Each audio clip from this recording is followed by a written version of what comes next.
مسئلہ یہ ہے کہ ترکیوں کی حکومت جو تھی وہ اہل سنت و جماعت کی، اور حکومت ان سے کنہوں نے لی؟ یہ آل سعود اور آل شیخ۔ آل سعود سے مراد یہ بادشاہ ہیں جو چل رہے ہیں، اور ٹیک اوور کرنے کے بعد انہوں نے اس کا نام ہی سعودی عرب اس لیے رکھا، اس کا نام سعود تھا جس نے حملہ کر کے مسلمان حکومت لی۔ آل شیخ جو ہیں یہ آل شیخ محمد بن عبد الوہاب کی اولاد، یہ آل شیخ کہلاتے۔ انہوں نے کیا کیا کہ حرم شریف پر حملہ کرنے سے پہلے ایک معاہدہ کیا۔ معاہدہ یہ ہوا کہ ہم مل کر کے کعبے پر اور مدینہ شریف پر حملہ کریں، جب ہماری حکومت بن جائے تو یہ ہمارا معاہدہ ہے کہ آل سعود تو ان کے ہاتھ بادشاہت ہوگی، حاکم یہ ہوں گے، اور آل شیخ جو ہیں ساری مذہبی معاملات کو یہ ڈیل کریں گے، ان کی قضات ہوگی، ان کے قاضی ہوں گے، امام ان کے ہوں گے، مدرسے ان کے ہوں گے، محدث ان کے ہوں گے، مفتی ان کے۔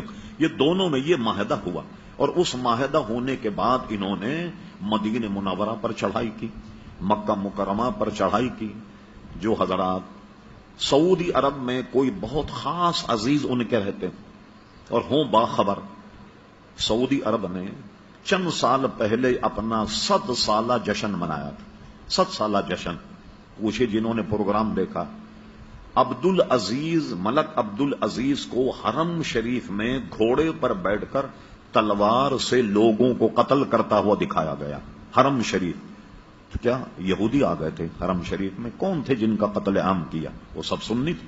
مسجد نبوی کے امام کو مصلی پر تلوار سے ذبح کیا، اور صرف 200 حضرات نے مدینہ شریف پر حملہ کیا۔ میں سن 77 میں پہلی مرتبہ مدینہ شریف گیا، قطب مدینہ حضرت اللہ مولانا ضیاء الدین صاحب مدنی رحمت اللہ علیہ کے یہاں 40 دن رہا، معاملات سنتا رہا، تو انہوں نے بتایا کہ صرف 200 آدمیوں نے حملہ کیا تھا مدینہ شریف، اور وہ اتنے پکے دیندار سنی تھے ترکی کہ جب انہوں نے حملہ کیا انہوں نے ہتھیار ڈال دی، اور یہ کہہ کر ہتھیار ڈال لیے کہ حرم رسول میں ہم قتل نہیں کریں۔ خود قتل ہو گئے مگر انہوں نے دفاع نہیں کیا۔ یہی حال مکہ کا ہوا، اور انہوں نے حکومتیں لی، لوگ سب بھول جاتے ہیں۔ ہوا یہ کہ حکومت لینے کے بعد سب سے پہلا کام کیا کیا انہوں نے؟ یہ بات ہے 1925 کے بعد کی 29 تک اور 30 تک ان کا آپریشن مکمل ہوا۔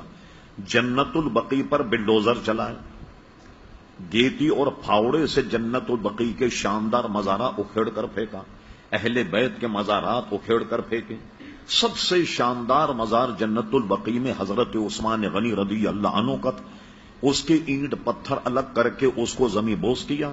پھر اس کے بعد جناب انہوں نے جنت مالا کا قبرستان جو ہے اس کو زمیں بوس کیا۔ یہ سارے مزارات انہوں نے ڈھا دیے، اور اس وقت کے نزدیک کہتے تھے کہ یہ گنبد خضرا جو ہے یہ صنم اکبر ہے، سب سے بڑا بت یہ، معاذ اللہ گنبد خضرا کو سب سے بڑا بت تصور کرتے تھے، لیکن ان کو وہ شہید کرنے میں قادر نہیں ہو سکے۔ جب انہوں نے جنت البقیع جنت مالا کو ڈھایا تو یہ اس زمانے کی بات ہے جب مولانا محمد علی جوہر، علامہ عبد الحامد بدایونی، علامہ عبد العلیم صدیقی، ایک صحافی تھے جن کا نام ریاض الحسن ریاض حسین تھا۔ آج سے کوئی 30 سال پہلے اخبار جنگ میں ان کا انٹرویو چھپا تھا۔ یہ وہ وقت میں شامل تھے جو ہندوستان سے سعودی عرب میں احتجاج کرنے کے لیے آئے کہ بھئی ہندوستان کے مسلمان وغیر منقسم ہندوستان تھا جس میں پاکستان میں ہندوستان، انہوں نے احتجاج کیا، اور احتجاج کرنے کے بعد ان سے سعودی حکومت نے وعدہ کیا کہ ہم یہ دوبارہ بنائیں گے۔